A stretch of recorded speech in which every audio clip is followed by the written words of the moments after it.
తను తెచ్చుకున్న వస్తువు శరీరంతో సంబంధం. ఆ శరీరాన్ని కూర్చోబెట్టాలి, మౌనంగా కూర్చోబెట్టాలి. దానికి దానికేమి అని ఒక రకమైనటువంటి ఆ ఆనందాన్ని దానికి ప్రసాదించుకుంటే ఆ ఆనందమే పరమానందంగా నీకు నీ శక్తి అని తెలియబడుతుంది. అది ఉపయోగించుకునేవన్నీ ఉపయోగించుకుంటూ ఏ వేళకి ఆ వేళ, ఏ టైంకి ఆ టైము ఆనందిస్తూ ఆ శక్తి అందమంటే ఈ మాయాశక్తి ఇవన్నీ తెలుసుకుంటోంది కానీ మాయనే ఎరగొట్టడం చేత కావట్లా. మాయ వదిలికలో మళ్ళీ అహంకారంగా వదులుకోలేకపోతున్నాడు వాడు. ఎంత మాయామేతాంతరంతితే అంటాడు కృష్ణ భగవాన్. అదే అహంకారం కూడా వదులుకోలేకపోతున్నాడు. ఎంత సాధన ఇన్ని బోతలు ఉన్నా కూడా నేను అనేది వదులుకోలేకపోతున్నాడు. వదులుకోవటం అంటే శరీరం వదిలేదాకా అది వదలదమ్మా. శరీరం వదిలేదాకా అది వదలదు, గుర్తుంచుకుంటూనే ఉంటుంది. నిద్రలేస్తే మొహం పడుకోవట్లేదా, అన్నం తింటలేదా, జ్ఞాని తన పనులు తను చేసుకోవట్లేదా? అజ్ఞానికి జ్ఞానికి భేదం ఏంటి? వాడు చేసే పనులే వీడు చేస్తున్నాడు, వీడు చేసే పనులే వాడు చేస్తున్నాడు. పూర్వం జ్ఞానం కూడా అదే పనులు చేశాడు. జ్ఞానం వస్తే జ్ఞానయ్య కూడా అదే పని చేస్తున్నాడు. కాకపోతే లోపల వాడికి పట్టలేదు. లోపల వాడు తెలుసుకున్నాడు నేను కాదు చేసేది, అది శరీరం చేసుకుంటుందని వాడు అనుకుంటాడు. అది మాయాశక్తి. నాలో నుంచి వచ్చినటువంటి శక్తి అఖండ జ్ఞానశక్తి ఖండంగా ఈ శరీరంలో దూరి దీని పనులు ఇంక తెలుసుకుని చేయగలుగుతోంది.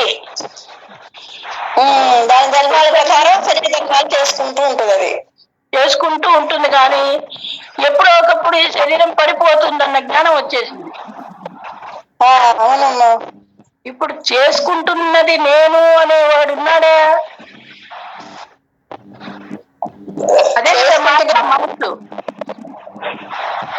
మనసుకే ఇవన్నీ కోరిక మాయతో కూడి ఉంది. వాళ్ళు భోజనాలు పెడుతున్నారు, పిలిచారు, అక్కడ పోవాలి, అది గుళ్ళో ఏదో పూజ జరుగుతుంది, అక్కడికి వెళ్ళాలి, ఇవన్నీ మనసే చెప్పేది. అదే ఆ మాయను ఎగరగొట్టడం చేత కావట్లేదు.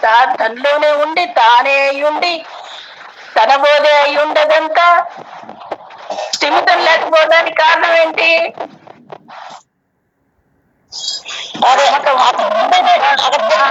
ఉండదంటే అనుకునే భ్రమలో ఉన్నాడు. ఇక్కడ కూడా ఉండేది అదే అని చెప్పి తెలుసుకుంటే ఇక వెళ్ళడం అక్కడికి. మరి అదే తెలుసుకోవటం అనేది అంత సామాన్యమైంది కాదు కాబట్టి అర్థం చేసుకోవాలి.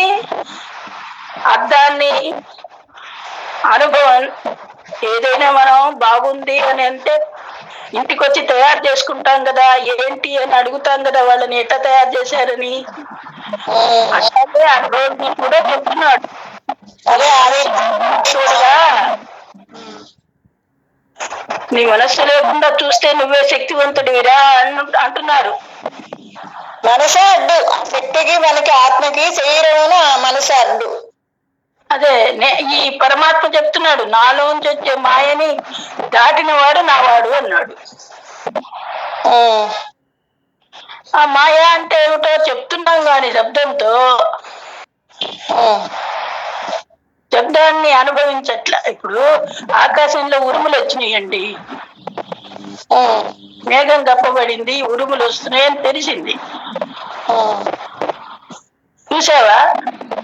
శబ్దం కనిపిస్తున్నది కదా, సౌండ్ వస్తుంది. శబ్దం ఎట్లా తయారైందో తెలుసుకున్నావా? లేదు లేదు, భగవంతుడు లేదనుకుంటా అంత వదిలేస్తాం. దాని గురించి తెలుసుకునేది ఏంటి?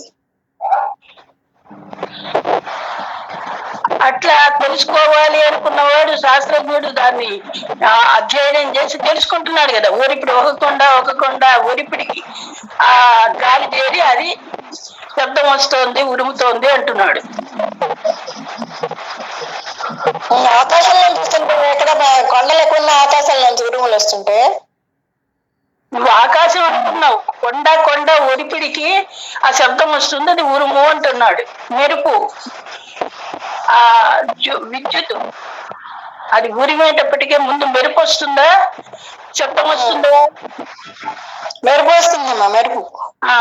అట్లాగే తడుక్కుమని ఒక ఉరుము వస్తుంది. ఒక మెరుపులాగా కరెంట్ తీగలాగా వస్తున్న తర్వాత